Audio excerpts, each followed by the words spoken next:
धानर कटणी छटणी विरोध में अखिल भारत कृषक सभार गणधारणा भद्रक जिला बासुदेवपुर ब्लॉक अंतर्गत स्थानीय एड़ताल सेवा समवाय समिति सम्मुख में अखिल भारत कृषक सभा बासुदेवपुर शाखा पक्षर गणधारणा दी जाइछि।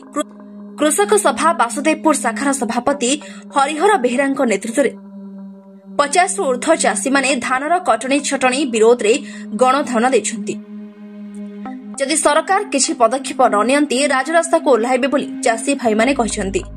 एही गणधारणा सभापति हरिहर बेहेरा सह बसंत नायक अमरेन्द्र पलाई सुभाष पंडा मुक्तिकांत घड़ाई नागेश्वर मल्लिक कैलाश मल्लिक समीर दास अभय महापात्र रमेश साहू सुभाष मल्लिक प्रदीप मल्लिक सह बहु चाषी भाई माने उपस्थित थिले।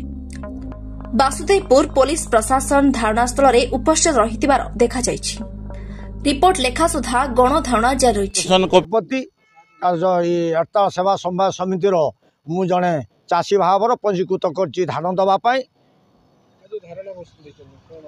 धान दबार कारणटा हूँ कौन जो सरकार कहते जे चाषी कटनी ना कि छटनी ना बर्तमान मंडी मानक सी गोटे मिलर वाला आसूची जोर जबरदस्त 8 केजी 10 केजी धान कटाण नहेले आम धान नबू ना से तारी विरुद्ध आम आज धारणार बसीचु। आम जिला प्रशासन ठारू आरंभ करी ब्लॉक स्तर पर्यंत सबु प्रशासन को आम लिखित अवगत करैचु। सरकार को प्रशासन को यही धारणा माध्यम सूचई दौचु जे कटणी छटण न होई आम सेवा समवाय धान उठा जाऊ। जदि धान उठा न जाए काली आमे विस्तृत राजरास्ता बंद करने पछेबू ना यहीटा मोर निष्पत्ति। भद्रक प्रताप कुमार पाढ़ी रिपोर्ट खबर टुडे।